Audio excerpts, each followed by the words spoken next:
미국 반도체 지수가 하루 만에 8% 가까이 무너졌습니다. 마이크론과 샌디스크가 13%씩 폭락했어요. 이 툼에 미국에서 시작된 것처럼 보이지만 실제 순서는 좀 다릅니다. 그리고 오늘 우리 장은 어제와는 또 다르게 움직이고 있습니다. 시장이 보낸 신호는 전부 한 가지로 연결이 되는데요. 이것 모르고 시장에 참여하시면 판단을 놓칠 수 있습니다. 나나의 시선에서 놓치면 안 될 데이터를 확인하세요. 우선 미국장 마감 상황부터 보겠습니다.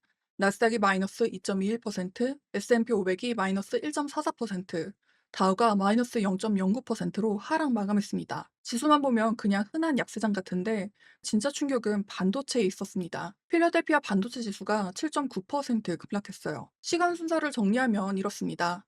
미국 빅테크가 먼저 약해지면서 분위기를 깔았고요. 그게 어제 우리 장에서 9.99% 폭락으로 이어졌습니다. 그리고 그날 밤 미국 반도체가 다시 무너진 겁니다. 그러니까 한국이 일방적으로 미국을 따라간 것도 아니고 미국이 일방적으로 한국을 흔든 것도 아닙니다. 미국에서 시작된 불씨가 한국에서 폭발을 했고 그 충격이 다시 미국 반도체로 돌아간 순환 구조입니다. 나스닥이 2% 빠질 때 반도체가 8% 가까이 빠졌다는 건 이번 하락이 넓게 퍼진 게 아니라 반도체 한 곳에 집중됐다는 뜻입니다. 충격의 진앙을 반도체에서 찾을 수 있다는 거죠. 마이크론과 샌디스크가 13%씩 폭락했고 시게이트도 5%가 빠졌습니다. 엔비디아가 4%, 테슬라가 6% 가까이 밀리는 모습도 보여줬죠. 근데 여기서 중요한 걸 하나 봐야 하는데요. 반도체에서 빠져나온 돈이 그냥 증발한 게 아닙니다. 이 돈들은 코카콜라, 월마트, 존슨앤존슨 같은 필수 소비재랑 헬스케어 쪽으로 옮겨갔습니다. 실제로 다우지수는 방어주가 받쳐주면서 장중에 상승 반전하기도 했었어요. 그래서 다우는 0.09% 빠지는데 그쳤습니다. 이게 무슨 뜻이냐면 시장이 위험을 통째로 던진 게 아니라 반도체에서 안전한 쪽으로 자리를 옮긴 거예요. 돈이 빠진 게 아니라 나뉘고 있는 겁니다. 그리고 여기엔 이상한 게 또 있었는데요. 같은 날 유가는 오히려 더 빠졌거든요.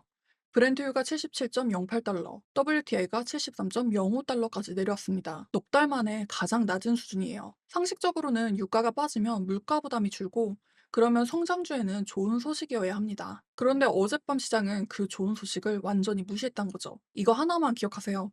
어젯밤 시장을 움직인 건 유가의 변동성이 아니었습니다. 유가보다 더 센 달러와 금리, 그리고 AI 투자비 부담이 시장을 누르고 있다는 겁니다. 왜 그랬는지 지금부터 하나씩 풀어보겠습니다. 먼저 달러인데요. 달러 인덱스가 101.39까지 올라왔습니다. 그러니까 13개월 만에 가장 높은 수준입니다. 2년물 국채 수익률은 4.2%인데요. 2년물은 연준이 금리를 어떻게 할지 가장 빠르게 반영하는 지표거든요. 유가가 빠져서 물가가 내려가는 신호를 줬는데도 2년물은 꿈쩍도 안 하고 높은 수준에 머물렀습니다. 유가가 빠졌는데 달러와 2년물이 안 내려왔다는 건 시장이 전쟁 리스크 완화보다 연준이 금리를 안 내린다, 오히려 올릴 수도 있다는 쪽에 훨씬 더 많은 무게를 뒀다는 뜻입니다. 실제로 시장에서 보는 연준 인상 확률은 7월에는 36.3%, 9월에는 69.1%까지 올랐습니다. 심지어 뱅크 오브 아메리카는 올해 9월, 10월, 12월에 걸쳐서 0.25%씩 세 차례 인상을 예고했고요. 도이체방크도 9월과 12월 두 차례 인상을 전망했다고 어제 영상에서도 설명을 드렸었죠. 이건 연준 결정이 아니라 주요 투자은행들의 전망입니다. 계속 말씀드렸던 것처럼 리스크가 에너지에서 금리로 옮겨간 구조가 어젯밤에는 더 분명해진 겁니다. 여기서 한국 투자자분들은 집중하셔야 하는데요. 달러가 이렇게 강해지면 원달러 환율이 위로 밀립니다. 외국인이 들고 있는 한국 주식을 달러로 바꾸면 가치가 줄어들기 때문에 매도 압력이 커지거든요. 외국인 비중이 당장 크게 줄어들진 않았지만 언제든 팔 수 있는 여지가 존재한다는 겁니다. 달러가 강하면 한국 반도체에 아무리 좋은 뉴스가 나와도 외국인 수급에서는 그 호재가 희석될 수도 있습니다. 이게 어제 한국장 폭락에 밑바닥에 깔린 첫 번째 이유라는 점 기억하셔야 합니다. 그리고 여기서 착각하면 안 되는 게 하나 있는데요. 어젯밤 반도체가 무너졌다고 해서 AI가 끝났다는 뜻은 아닙니다. 아까 반도체에서 빠진 돈이 필수 소비재랑 헬스케어로 갔다고 했죠? 그게 바로 핵심이에요. 시장은 위험을 던진 게 아니라 AI 안에서 줄을 새로 세운 겁니다. 제가 반도체 한창 상승할 때 하락세로 전환될 이유들에 대해서 계속 짚어드렸었는데 이번에도 마찬가지예요. 이 하락 압력에도 알고 가셔야 할 것들이 있습니다. 실제로 어젯밤 경기 지표는 나쁘지 않았습니다. 제조업 PMI가 55.7, 서비스 PMI가 51.3, 합성 PMI도 52.2로 전부 예상을 웃돌았습니다. 미국 경기가 꺾인 게 아니라는 뜻이에요. 그럼에도 반도체가 8% 가까이 빠진 건 시장이 지금 AI 투자의 방향을 다시 들여다보기 시작했기 때문입니다. 월가 분석가들도 이번 하락을 두고 AI와 관련된 일부 뉴스들이 기업들의 막대한 설비 투자와 반도체 생산 능력 확대 타당성에 의문을 품게 만든다고 했죠. 쉽게 말하면 AI에 이렇게 돈을 많이 쓰는 게 맞냐는 질문이 시작된 겁니다. 더 정확히 말하면 AI에 붙어 있던 할인율이 다시 올라간 거예요. 할인율은 쉽게 말하면 미래의 벌돈을 지금 얼마로 쳐줄 거냐는 잣대가 됩니다. 금리가 오르면 이 잣대가 빡빡해지고, 그러면 먼 미래에 이익을 약속한 성장주가 먼저 눌리게 되는 거죠. 유리천장이 생긴다는 거예요. 여기에 또 하나가 겹쳤습니다. AI에 돈을 쓰는 비용이 이제 부담으로 돌아오기 시작한 겁니다. 대표적인 게 스페이스X예요. 스페이스X가 250억 달러 규모의 채권을 발행했는데 주문이 850억 달러나 몰렸습니다. 언뜻 보면 성공적인 조달 같죠? 근데 시장은 다르게 읽을 수 있습니다. 저렇게 잘 나가는 회사도 결국 빚을 내서 AI 인프라에 투자해야 하는구나라고요. 그러니까 시장은 이제 AI를 하나로 안 봅니다. AI에 돈을 쓰는 기업과 AI 인프라를 파는 기업, 이렇게 둘로 나눠서 보기 시작했어요. 마이크로는 그 사이에 끼어 있는 종목입니다.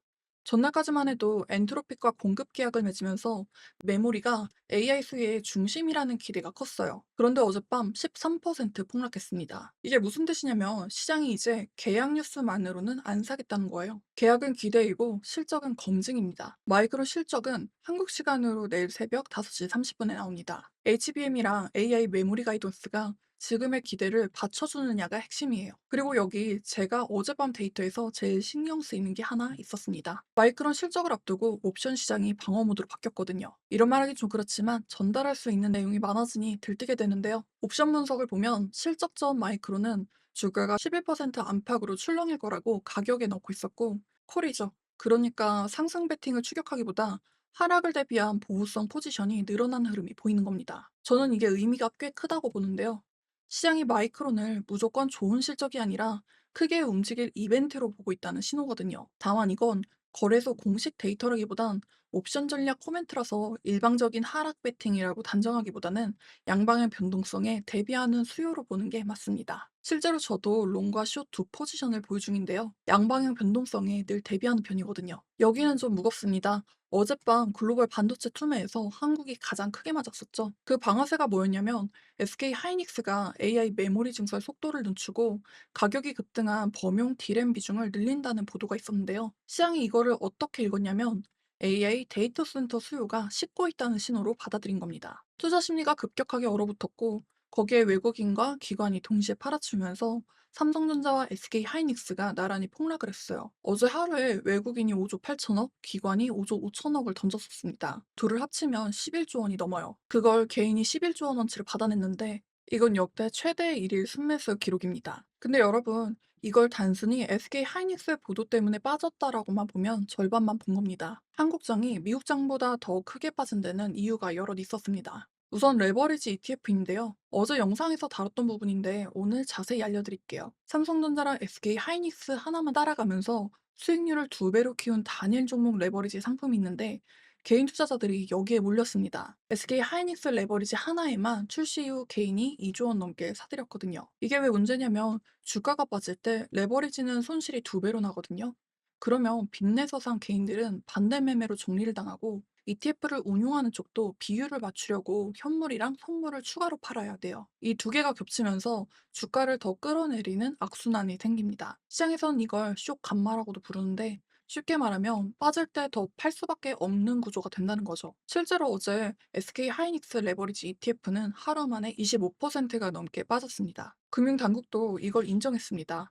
반도체 연계 레버리지 상품이 변동성을 키웠다면서 출시가 너무 성급했다고 이례적으로 시인한 거죠. 그러니까 어제 한국장은 SK 하이닉스 D램 전환 보도가 방아쇠긴 했지만 방아쇠를 당기니까 레버리지 청산이라는 화약이 터진 겁니다. 여기에 주춤하던 MSCI 불발에 대해서도 시장은 발표 직전 이벤트 회피로 매물이 나왔죠. 직전엔 이미 나스닥 기술주 하락과 투자은행들의 미국 금리 인상 2, 3회 전망까지 나왔고요. 이미 장전이 돼 있었고 방아쇠가 당겨지고 화약이 터진 거죠. 한국 투자자분들은 반드시 기억하세요. 어제 코스피 폭락은 단순 외풍이 아니라 AI 수요 우려와 레버리지가 만든 한국만의 증폭장치라는 점. 이걸 인지하느냐 아니냐는 투자의 판단을 가르게 됩니다. 그럼 방금 전에 말씀드렸던 MSCI에 대해서도 살펴볼게요. MSCI가 어젯밤 연례 시장 물류 결과를 발표했는데 한국은 선진국 지수 관찰 대상국, 워치리스트 등재에 또 실패했습니다. 신흥시장에 그대로 남게 된 건데요. 원래 시장은 올해를 분수령으로 봤었어요. 워치리스트에만 올라도 제도 개선 기대감이 붙으면서 패시브 자금이 약 292억 달러, 우리 돈으로는 44조 원 정도까지 들어올 수 있다고 기대를 했었거든요. 근데 그게 무산이 된 겁니다. MSCI 쪽에서의 이유는 명확했었어요. 원화가 여기에서 완전히 거래되지 않는다는 점, 야간 외환시장 유동성이 아직은 부족하다는 점, 그리고 결제와 청산 체계가 미흡하다는 점입니다. 다만 MSCI 접근성 문제는 이미 지난주에 대부분 드러났었어요. 실망에 대해서 조금 늦게 반영됐을 뿐입니다. MSCI는 코스피 하락에 얹어진 명분에 가깝습니다. 물론 MSCI 불발이 별거 아니란 얘기는 아니고요. 한국 시장에 붙어있는 이른바 코리아 디스카운트, 그 할인율을 낮출 기회가 또 한 해 미뤄졌던 거니까요. 마지막으로 시장 바깥에서의 큰 그림도 짚고 가겠습니다. 미국과 이란 협상이 한 단계 더 나아갔는데요. 지난주 60일짜리 제재 유예가 나왔다고 말씀을 드렸었는데, 이번엔 이란 측 설명에 따르면 실무 협상 구조가 만들어졌다고 합니다. 양측이 핵 문제, 제재 해체, 재건과 경제 개발, 그리고 합의 이행 점검, 이렇게 네 갈래로 나눠서 실무회담을 이어가기로 했어요. 이게 중요한 이유가 있습니다. 60일 제재 유예가 단순한 정치 선언이 아니라 실제로 협상을 굴러가게 하는 틀로 내려왔다는 뜻이거든요. 그래서 유가가 어제 더 빠진 거예요. 다만 착각하면 안 되는 게, 실무 그룹이 생겼다는 건 합의가 끝났다는 게 아닙니다. 오히려 이제부터 충돌 지점 하나씩 세부적으로 협상한다는 뜻이에요. 실제로 어제도 핵 사찰 문제를 두고 미국과 이란이 서로 다른 설명을 내놨습니다. 그러니까 유가 하락은 좋은 흐름이지만 60일 안에 무슨 일이 벌어질지는 아직 모릅니다. 영구적인 정상화가 아니라 유예 기간이라는 걸 기억하셔야 돼요. 시장은 유가 하락을 호재로 받아들이지 않았습니다. 유가보다 강한 세 가지, 달러와 금리, 그리고 AI 투자비 부담이 그 호재를 덮었어요. 그리고 어제 한국장은 그 충격을 반도체 솔링과 레버리지로 2배, 3배 키웠습니다. 어제 폭락은 펀더멘탈이 깨져서 난 게 아니라는 겁니다. 증권가에서도 코스피의 상승 추세를 훼손할 만한 근본적인 문제가 발견됐다고 보는 시각은 아직 많지 않아요. 쉽게 말하면 회사 실적이 나빠진 게 아니라 빚으로 너무 빠르게 쌓아올린 탑이 제 무게를 못 견디고 한번 흔들린 겁니다. 증권가에서도 어젯밤 미국 반도체 급락은 어제 우리가 먼저 맞은 충격에 뒤늦게 미국에 반영이 된 거라 이미 선반영됐다고 보고 저가 매수가 들어오는 시각도 있습니다. 결국 이번 주 핵심 질문은 이겁니다. 달러와 금리가 이렇게 높은 구간에서도 AI 반도체에 이전과 같은 값을 다시 매겨줄 수 있느냐? 그 답을 한국 시간으로 내일 새벽 마이크론 실적과 이번 주 PC 물가 지표가 줄 수 있을 것 같습니다. 여러분은 어제 폭락이 바닥이라고 보시나요? 아니면 하락의 시작이라고 보시나요? 댓글로 알려주세요. 오늘은 여기까지 시장을 살펴봤고요. 양질의 데이터를 제공해 드릴 수 있도록 구독, 좋아요, 알림 설정 부탁드릴게요. 내일도 꽉 찬 데이터로 찾아뵙겠습니다. 감사합니다.